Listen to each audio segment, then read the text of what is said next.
नमस्कार, आपके साथ मैं हुस्तेश नैन। मोर बुलेटिन की शुरुआत करेंगे बड़ी खबर के साथ। रेवाड़ी से भी लव जिहाद का मामला सामने आया है। मुस्लिम युवक पर नाबालिग को भगाने का आरोप है। 10 अक्टूबर से ये नाबालिग लड़की लापता है और 22 दिन बाद भी पुलिस के हाथ खाली है। सुर्खियों में है बल्लभगढ़ में जो लव जिहाद का मामला था और उसके बाद अब एक और मामला रेवाड़ी से सामने आया है। हिंदू परिवार का आरोप है मुस्लिम युवक पर कि उनकी नाबालिग बेटी को भगा कर ले गया। 10 अक्टूबर से ये नाबालिग बच्ची लापता है। 22 दिन बाद भी खाकी के हाथ खाली है। आपको बता दें कि बल्लभगढ़ में लव जिहाद का मामला सामने आया था जो सुर्खियों में है और इसके साथ अब एक और मामला रेवाड़ी से भी कुछ ऐसा ही सामने आया है। यहाँ एक हिंदू परिवार ने लव जिहाद का आरोप लगाया है। आरोप यह है कि मुस्लिम युवक उनकी नाबालिग बच्ची को भगा कर ले गया। 10 अक्टूबर से ये नाबालिग बच्ची लापता है, लेकिन 22 दिन बीत जाने के बाद भी पुलिस के हाथ खाली है। तारीख से लापता है, जिसकी उम्र 16 वर्ष है। उसे मेरे चचिया ससुर के घर पर जेसीबी चलाने वाला एक मुस्लिम समाज का लड़का बैला फुसला करके लेकर के गया है। उसके खिलाफ मैं हर जगह पुलिस प्रशासन में दरखास्त दे चुकी हूँ, परंतु मेरी दरखास्त पर कोई कार्रवाई नहीं की गई है। 11 अक्टूबर को एक लड़की मिसप्लेस के बारे में रिपोर्ट दी थी और उन्होंने बताया था कि भाई उनके परिवार में कोई एक लड़का भी काम करता है जो पहले उनकी वो लड़का भी गायब है और वो लड़की भी गायब है। प्राथमिकी दर्ज कर दी गई और लगातार रेड की जा रही है। हर ठिकानों पर रेड की गई है, काफी ठिकानों पर लगातार। चले इस मामले पर और जानकारी लेंगे। रेवाड़ी से मेरे सहयोगी पवन कांतिवाल फोन लाइन से जुड़े हैं। पवन, काफी गंभीर आरोप है परिवार के कि 10 अक्टूबर से उनकी नाबालिग बच्ची लापता है। बकायदा बताया गया कि एक मुस्लिम युवक उसे बहला फुसलाकर भगाकर लेकर गया है, लेकिन अभी तक पुलिस ना लड़की का पता लगा पाई ना उस युवक का पता लगा पाई। बिल्कुल, ये गंभीर सवाल है क्योंकि इतना वक्त बीतने के बावजूद पुलिस के हाथ खाली है। पुलिस अभी तक जो ये आरोपी है ना इसका पता लगा पाई है और जो नाबालिग बच्ची है उसका भी अभी सुराग नहीं लग पाया है। लेकिन जिस तरह से पूरा घटनाक्रम है कि 10 अक्टूबर को जो ये बच्ची है ये लापता हुई, उसके साथ साथ ही जो उस गांव में काम कर रहा था जो ये मुस्लिम युवक है ये भी उस समय से ही लापता है। जो ये आरोपी है ये नूह के पास जो एक गांव है उस गांव का रहने वाला है और यहाँ पर जो खोल थाना क्षेत्र का जो ये गांव है उस गांव में ये जेसीबी मशीन का ऑपरेटर था और जो ये पीड़ित परिवार है इसके घर लगातार इस युवक का आना जाना था। और उसके बाद ही 10 अक्टूबर को ये दोनों अचानक घर से लापता हो जाते हैं। उसके बाद जब पीड़ित परिवार है वो खोल थाना पुलिस में अपनी रिपोर्ट दर्ज कराता है। पुलिस ने इस केस में अपहरण की धाराओं के तहत मुकदमा दर्ज किया हुआ है और लगातार पुलिस का कहना है कि उनकी कोशिश है कि लगातार वो तलाश कर रहे हैं और जल्द ही कोई ना कोई सुराग हाथ लगेगा। लेकिन इतना वक्त बीत जाने के बाद आज 22 दिन हो गए, 22 दिन बाद भी आज तक कोई सुराग नहीं लगा है। पहले तक पुलिस का इसमें पूरे मामले में धुरमुल रवैया था, लेकिन जिस तरह से अब ये मामला सुर्खियों में आया है, मीडिया में आया है, उसके बाद पुलिस ने अपनी जो टीमें हैं वो गठित की है। अलग अलग जगह पुलिस की टीम रेड कर रही है, यहाँ तक कि गुजरात तक भी जो रेवाड़ी पुलिस की टीम है वो पहुंची है ताकि जो ये आरोपी है आरोपी का और जो लापता बच्ची है उसका कोई सुराग लगाया जा सके। जी शुक्रिया पवन जानकारी के लिए। तो मीडिया में मामला उछलने के बाद अब पुलिस हरकत में आई है, टीमों का गठन किया है, बकायदा छापेमारी जारी है और ये पता लगाने की कोशिश हो रही है कि ये आरोपी युवक लड़की को कहां लेकर गया है। लेकिन आरोप पुलिस पर परिवार का ये कि 10 तारीख को शिकायत दी, उसके बाद अभी तक पुलिस कुछ नहीं कर पाई।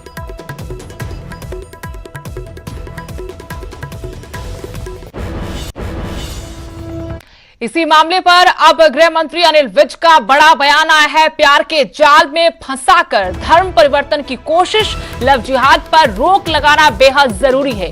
यह प्रदेश के गृह मंत्री अनिल विज का बयान, क्योंकि लव जिहाद का एक और मामला रेवाड़ी से भी सामने आया है और इस पर गृह मंत्री ने बयान दिया। कहा प्यार के जाल में फंसाकर धर्म परिवर्तन की कोशिश की गई, लव जिहाद पर रोक लगाना बेहद जरूरी है। एसआईटी बनाकर मामले की जांच की जा रही है, जगह जगह छापेमारी कर रही है रेवाड़ी पुलिस। ये गृह मंत्री की तरफ से बयान, लेकिन सवाल पुलिस पर ये कि 10 तारीख से लड़की गायब है, 11 अक्टूबर को बकायदा परिवार ने पुलिस में शिकायत दी। अब तक पुलिस क्या कर रही थी? जब मामला सुर्खियों में आया उसके बाद पुलिस हरकत में क्यों आई? हालांकि अब गृह मंत्री ने भी बयान देकर कहा कि इस मामले पर अब टीमों का गठन हो चुका है, जगह जगह छापेमारी की जा रही है।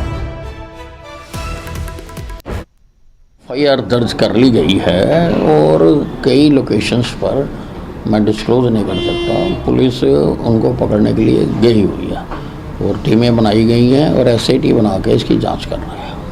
जिस तरीके से लगातार जो है मामले ये सामने आ रहे हैं, दूसरा मामला ये सामने आ गया, ठोस कार्रवाई जो है वो कुछ ना कुछ होनी चाहिए। देखिए, ये जो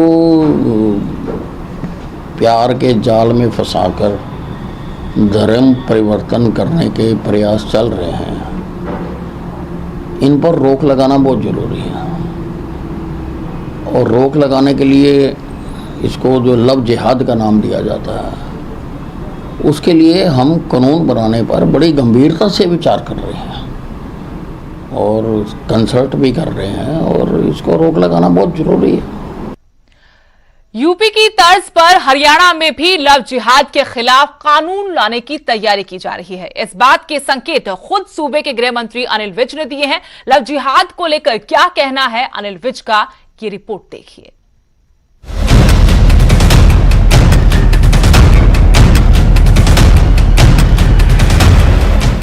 हरियाणा में अब नया कानून लागू होगा। प्रदेश सरकार ने यह फैसला लिया है कि अब प्रदेश में लव जिहाद का नया कानून लाया जाएगा। इसके लिए सरकार पूरी तरह से तैयारी में है और इस मुद्दे पर विचार चल रहा है।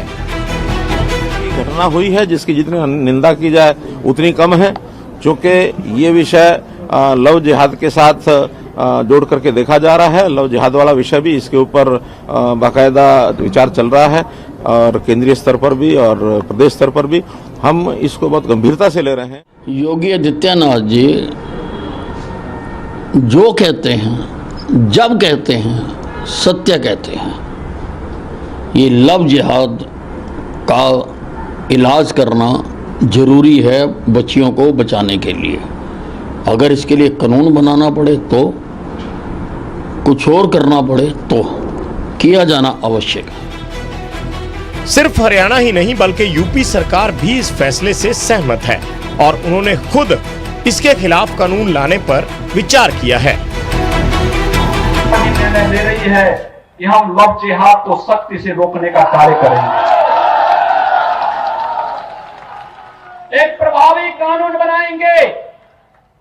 छद्मवेश में चोरी छुपे, नाम छुपा करके, स्वरूप छुपा करके जो लोग बहन बेटियों की इज्जत के साथ खिलवाड़ करते हैं, उनको पहले से मेरी चेतावनी, अगर वे सुधरे नहीं तो राम नाम सत्य है।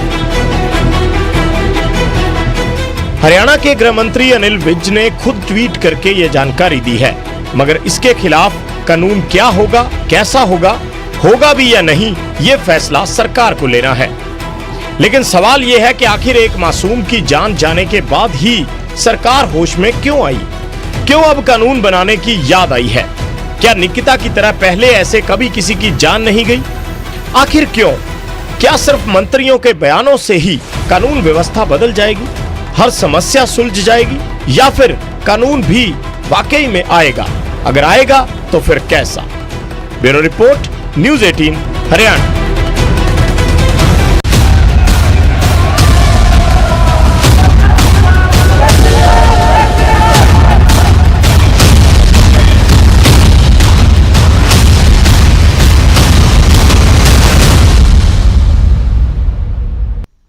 और अब बात करते हैं बड़ौदा उपचुनाव की, जिसकी सभी तैयारियां मुकम्मल हो चुकी हैं। कल 280 बूथ्स पर पहला मतदान होगा।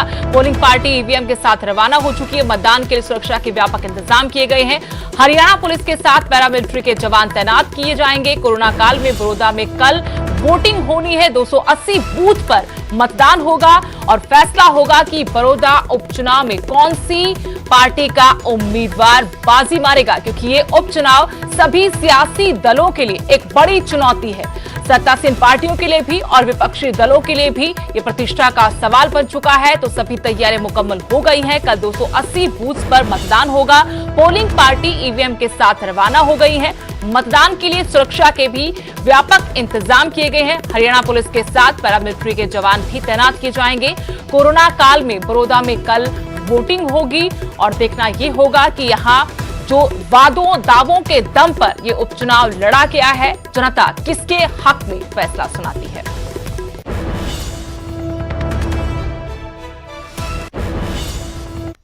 एक और बड़ी खबर, बड़ौदा उपचुनाव के लिए प्रशासन ने भी कमर कस ली है। बड़ौदा विधानसभा में 23 नाके लगाए गए हैं। ये एसपी की तरफ से जानकारी दी गई कि 54 में से 20 गांव में अति संवेदनशील बूथ हैं। पैरामिलिट्री फोर्स की तैनाती कर दी गई है। शांतिपूर्ण तरीके से उपचुनाव करवाया जाएगा।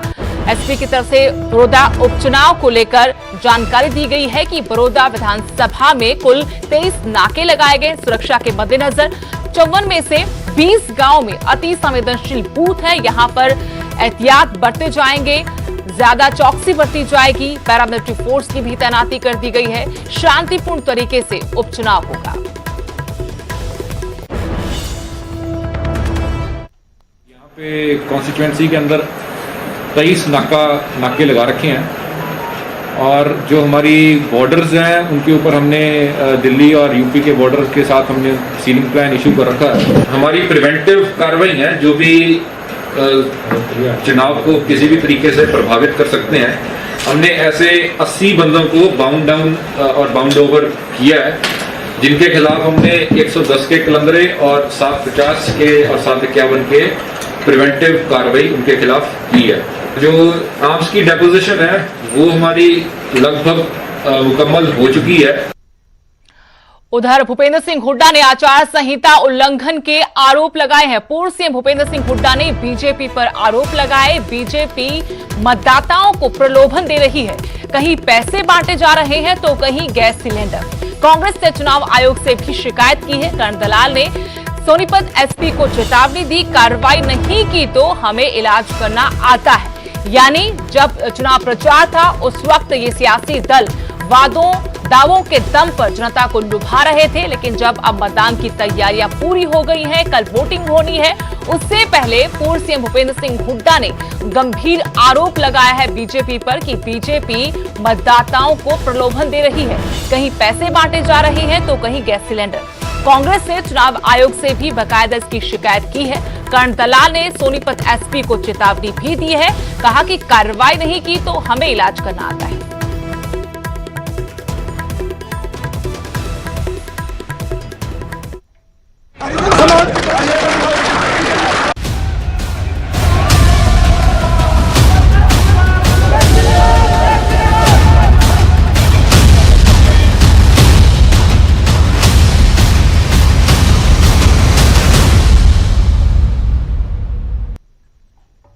अगली बड़ी खबर जींद से, जहां जींद में गोलीबारी पर ये बड़ी अपडेट आपको बता रहे हैं। महिला के पति समेत 3 के खिलाफ मुकदमा दर्ज हुआ है। हत्या के प्रयास का मामला दर्ज किया गया है। पता पूछने के बहाने महिला को गोली मारी गई थी। गोली मारने की वारदात सीसीटीवी में कैद हुई है और अब इस मामले पर यह बड़ी अपडेट आप तक पहुंचा रहे हैं कि महिला के पति समेत 3 के खिलाफ मुकदमा दर्ज हुआ है। हत्या के प्रयास का मामला दर्ज किया गया है। पता पूछने के बहाने महिला को गोली मारी गई थी और ये वारदात सीसीटीवी में कैद हुई है, जिसमें साफ दिख रहा है कि इस तरीके से महिला को गोली मारकर एक शख्स वहां से फरार हो जाता है।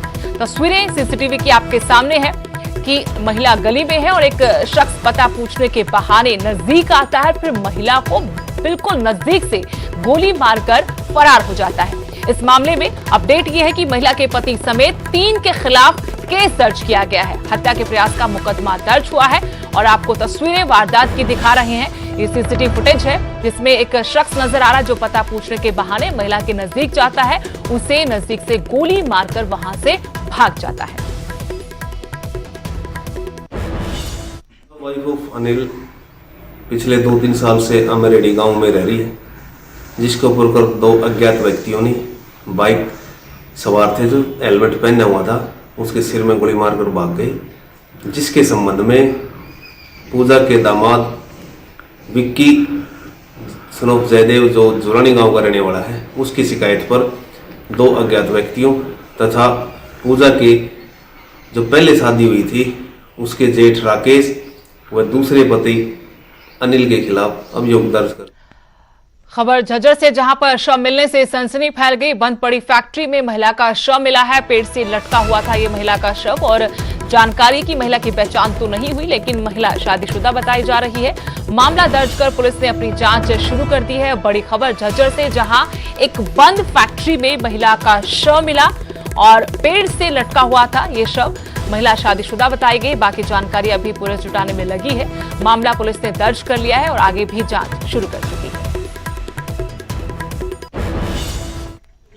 कंट्रोल रूम झज्जर से एक महिला है जो शादीशुदा महिला है, उनकी डेड बॉडी पेट से लटकी हुई है। तो मौके पे आ गए थे और इसमें as it is dead body को प्रिजर्व किया हुआ है हमारे स्टाफ से और अभी तीनों क्राइम की वेट की जा रही है। उसके बाद आफ्टर पोस्टमार्टम रिपोर्ट होगी, जो आज कार्रवाई होगी श्रीनगर में हुई है। काफ़ी टाइम से श्रीनगर कोरोना काल में स्कूल खुल चुके हैं। हम आपको हरियाणा और हिमाचल की तस्वीरें दिखाते हैं। करीब 8 महीने के बाद स्कूलों में रौनक लौट आई है। हालांकि कोरोना के खतरे के बीच सावधानी भी बरती जा रही है। हिमाचल प्रदेश के नाहन की बात करें तो यहां स्क्रीनिंग के बाद ही बच्चों को कक्षा में बैठने की इजाजत दी जाती है। वहीं छात्र छात्राओं ने भी स्कूल आने पर अपनी खुशी जाहिर की। वहीं दूसरी तस्वीर आपको झज्जर की दिखा रही है। सरकार की ओर से जारी तमाम गाइडलाइंस के बाद ही छात्रों को स्कूलों में एंट्री दी जा रही है। सरकारी स्कूलों के तमाम शिक्षकों के कोरोना टेस्ट कराए गए थे, जिसमें शिक्षकों की रिपोर्ट नेगेटिव आई थी। स्कूल खुले तो हम बहुत खुश है। वैसे तो घर में भी ऑनलाइन क्लासेस चल रही थी, लेकिन उसमें स्कूल की तरह पढ़ाई नहीं हो पाती थी। बहुत सारे डाउट्स होते थे हमारे, वो क्लियर नहीं हो पाते थे जो स्कूल में जैसे स्कूल में हो पाते। इसलिए हम बहुत खुश हैं स्कूलों। बेशक आज लॉकडाउन के काफ़ी समय बाद स्कूल खुले हैं तो बच्चों में बहुत अधिक उत्साह है स्कूल आने के लिए। यद्यपि उनकी ऑनलाइन क्लासेस लग रही थी, लेकिन उसमें क्लासरूम वाली पढ़ाई नहीं हो पाती थी। इसलिए पेरेंट्स भी हमसे बार बार कह रहे थे और बच्चे भी आग्रह कर रहे थे कि स्कूल आने के लिए वो उत्सुक थे। तो आज बच्चे बड़ी उत्सुकता से स्कूल आए हैं और स्कूल आने पर उनका प्रॉपर जो है उनका थर्मल स्कैनिंग की गई, सैनिटाइज़र उपलब्ध उनको करवाया गया और उनको एक निश्चित दूरी पर सोशल डिस्टेंसिंग के साथ उनको क्लासरूम में बिठाया गया है। उधर फतेहाबाद पुलिस ने सस्ते सोने का लालच देकर लोगों को अपने जाल में फंसाने वाले गिरोह का पर्दाफाश किया है। फतेहाबाद के रतिया से यह मामला सामने आया है। गनीमत रही कि वक्त रहते पीड़ित को ठगी का एहसास हुआ और बड़े नुकसान से बच गया। ठगों ने नकली सोने को असली बताकर सिरसा के एक शख्स से ठगी की वारदात को अंजाम दिया। पुलिस के मुताबिक गिरोह लोगों को लालच देता था कि उनके दोस्तों को खुदाई में कुछ सोना मिला है, जिसे वो बाजार से आधे दामों पर बेचना चाहते हैं। सुरेंद्र भी ठगों के जाल में फंस गया और सोना खरीदने की पेशकश कर दी। पुलिस ने इस मामले में कार्रवाई करते हुए 6 आरोपियों को गिरफ्तार किया है। बात जो है ना सुरेंद्र सिंह सन ऑफ हरभजन सिंह है। इसने आकर जो है ना एप्लीकेशन दी थी कि मेरी करीब 1 महीना पहले जग्गाराम से मुलाकात हुई थी और उससे फोन पे बातें होने लगी। पता था कि मेरे 4-5 दोस्त और है और उनको खुदाई के अंदर जो है ना सोना मिला है और जिसके अंदर से 2 किलो सोना जो है ना बेचना है। एक ही हार लेकर आए थे और इसको हार दिखाया। इसने कहा भी मेरे पास तो अभी 10,000 है। इन्होंने कहा चल तू ये हार ले ले और 10,000 रुपये जो है ना अभी दे दे, फिर ये और बाकी जो है ना ये कहने लगा जी मैं सोना बेच कर दे दूंगा। फिर इसने चेक करवाया तो वो सोना जो है ना हर नकली निकला, जिससे और इसने दरखास्त दी और इन जो है ना 6 आदमियों को कल ही गिरफ्तार कर लिया गया और जो 10,000 रुपये लिए थे वो बरामद कर लिए। नवंबर का महीना आते ही घाटी में अब सर्दियों ने भी अपनी दस्तक दे दी है। बात लाहौल स्पीति की करें तो यहां सुबह से ही बर्फबारी का दौर जारी है। कई इलाकों में 3 इंच तक बर्फबारी हुई। फिलहाल सड़कों पर गाड़ियों की आवाजाही पूरी तरह से ठप है। वादियां बर्फ की सफेद चादर से ढकी हुई हैं। बीते कल रोहतांग दर्रे पर हल्की बर्फबारी हुई। इससे सुबह और शाम के समय तापमान में गिरावट देखी जा रही है। अचानक हुई बर्फबारी ने लोगों को गर्म कपड़े पहनने पर मजबूर कर दिया है।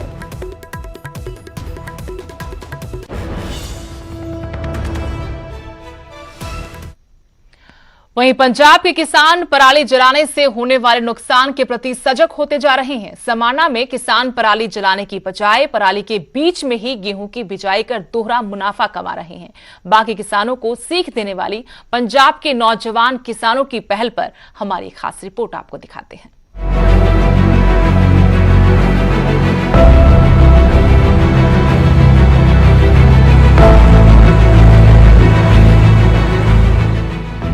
पराली में आग लगाने से वातावरण तो दूषित होता ही है, जमीन की उपजाऊ शक्ति भी खत्म हो जाती है, जिससे आने वाली फसल कम होती है। अब तो सरकार की सख्ती भी है, पराली जलाने पर भारी जुर्माना होता है।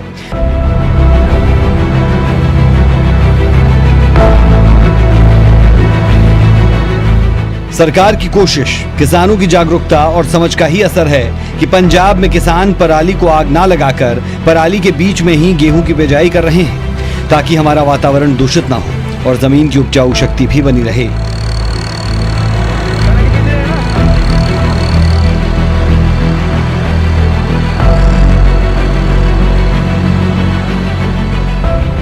ਆਮ ਪਰਾਲੀ ਵਿੱਚ ਮਿਕਸ ਕਰਕੇ ਲਾਲ ਬੀਜ ਰਹੇ ਕਣਕ ਬਹੁਤ ਵਧੀਆ। ਉਹਦਾ ਕੀ ਫਾਇਦਾ ਹੁੰਦਾ ਹੈ? ਮਤਲਬ ਉਹਦਾ ਇਹ ਫਾਇਦਾ ਵੀ ਜ਼ਮੀਨ ਦੀ ਜਿਹੜੀ ਉਪਜਾਊ ਸ਼ਕਤੀ ਵੱਧ ਜਾਂਦੀ ਹੈ ਤੇ ਇੱਕ ਜਿਹੜੇ ਜ਼ਰੂਰੀ ਤੱਤ ਉਹਨਾਂ ਛੱਡਦੇ ਵੀ ਹੈ ਨਹੀਂਗੇ। फसल ठीक होंगी है, अगले साल ਦੇ ਵਿੱਚ ਜ਼ਿਆਦਾ ਉਪਜਾਊ ਧਰਤੀ ਹੋ ਜਾਂਦੀ ਹੈ, ਬਹੁਤ ਵਧੀਆ ਰਹਿੰਦਾ। ਜ਼ਿਮੀਂਦਾਰ ਨੂੰ ਚਾਹੀਦਾ ਵੀ ਵਿੱਚ ਪਰਾਲੀ ਵਾਹ ਕੇ ਫਸਲ ਬੀਜੇ ਨਵੀਂ। ਵੇਖੋ ਜੀ ਇਹ ਤਾਂ ਹੁਣ ਕਰਨਾ ਹੀ ਪਏਗਾ, ਜਦੋਂ ਸਰਕਾਰ ਨੇ ਸਾਰਾ ਕੁਝ ਕੀਤਾ, ਅੱਗ ਬੰਦ ਕੀਤੀ ਹੋਈ ਤੇ ਫਿਰ ਪਰਾਲੀ 'ਚ ਬੀਜਣ ਦੇ ਵਧੀਆ ਰਿਜ਼ਲਟ ਹੈ।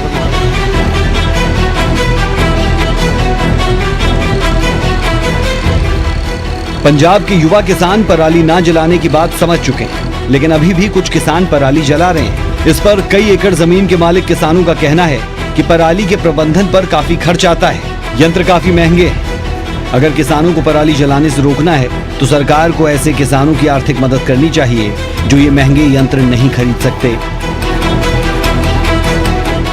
ਇਹਦਾ ਨਾਮ ਸੁਪਰ ਸੀਡਰ ਹੈ ਜੀ ਤੇ ਪਰਾਲੀ ਦਾ ਜੋ ਵਧੀਆ ਸੋਹਣੇ ਤਰੀਕੇ ਨਾਲ ਇਹਦਾ ਹੱਲ ਹੈਗਾ ਪਰਾਲੀ ਦਾ, ਪਰ ਕਣਕ ਦੀ ਬਿਜਾਈ ਤਾਂ ਹੋ ਜਾਏਗੀ ਤੇ ਮਟਰ ਜਾਂ ਉਹਨਾਂ ਦੀ ਬਿਜਾਈ ਨਹੀਂ ਹੋ ਸਕਦੀ ਇਹਦੇ ਨਾਲ। ਉਹਦੇ ਚ ਸਬਜ਼ੀ ਚ ਦਿੱਕਤ ਆਏਗੀ, ਬਾਕੀ ਕਣਕ ਲਈ ਵਧੀਆ ਬੈਸਟ ਆ। ਨਹੀਂ ਜੀ ਬਿਲਕੁਲ, ਆ ਦੇਖੋ ਤੁਹਾਡੇ ਸਾਹਮਣੇ ਹੀ ਹੈ ਪਿੱਛੇ, ਅਸੀਂ ਤਾਂ ਸੁਪਰ ਸੀਡਰ ਨਾਲ ਹੀ ਬਿਜਾਈ ਕਰ ਰਹੇ ਆ, ਅੱਗ ਬਿਲਕੁਲ ਵੀ ਨਹੀਂ ਲਾ ਰਹੇ ਜੀ, ਕਿਉਂਕਿ ਇਹਦਾ ਵੇਖੋ ਕਿਸਾਨਾਂ ਨੂੰ ਹੀ ਫਾਇਦਾ ਜੀ। ਅੱਗ ਘੱਟ ਲਾਵਾਂਗੇ ਤਾਂ ਇਹਦੇ ਨਾਲ ਇੱਕ ਤਾਂ ਜਿਹੜੇ ਆਪਣੇ ਜੀਵ ਜੰਤੂ ਹੁੰਦੇ ਨੇ ਇਹਦੇ ਵਿੱਚ ਜ਼ਰੂਰੀ ਜਿਹੜੇ ਫਸਲ ਨੂੰ ਚਾਹੀਦੇ ਨੇ ਉਹ ਅੱਗ ਲਾਉਣ ਨਾਲ ਉਹ ਵੀ ਮਰ ਜਾਂਦੇ ਨੇ। ਦੇਖੋ ਗੱਲ ਇਹ ਆ ਵੀ ਜੇ ਸਰਕਾਰਾਂ ਕਿਸਾਨਾਂ ਦਾ ਸਾਥ ਦੇਣ ਤਾਂ ਇਹ ਅੱਗ ਬੰਦ ਹੋ ਸਕਦੀ ਏ। ਹੁਣ ਦੇਖੋ ਕਣਕ ਤਾਂ ਬਿਜਾਈ ਹੋ ਸਕਦੀ ਸੁਪਰ ਸੀਡਰ ਨਾਲ ਜੀ, ਪਰ ਜੇ ਆਪਾਂ ਸਬਜ਼ੀ ਬੀਜਣੀ ਹੈ, ਮੰਨ ਲਓ ਮਟਰ ਬੀਜਣੇ, ਹੋਰ ਕੋਈ ਚੀਜ਼ ਬੀਜਣੀ ਹੈ, ਉਹਦੇ ਵਾਸਤੇ ਸਰਕਾਰ ਕਿਸਾਨਾਂ ਕੋਲ ਕੋਈ ਹੱਲ ਨਹੀਂ ਹੈਗਾ ਜੀ, ਉਹਨਾਂ ਨੂੰ ਅੱਗ ਲਾਣੀ ਪੈਂਦੀ ਹੈ। समाना के ये किसान पूरे पंजाब के धान के किसानों के लिए मिसाल बन चुके हैं। ऐसी ही पहल बाकी किसानों को भी करनी चाहिए, इससे किसानों को भी फायदा होगा और वातावरण का भी। हमारी आने वाली पीढ़ियों को भी हम बेहतर वातावरण दे सकते हैं। पुरुषोत्तम कौशिक, न्यूज़ 18 समाना। और यहाँ वक्त हो गया है छोटे से ब्रेक का, के बाद आपका स्वागत है। आज के संदर्भ में हाथ की स्वच्छता बहुत महत्वपूर्ण है। हम हर दिन 10 बार अपने हाथ धो रहे हैं, लेकिन उन लाखों भारतीयों का क्या जिनके पास दैनिक जरूरतों के लिए भी पर्याप्त पानी नहीं है।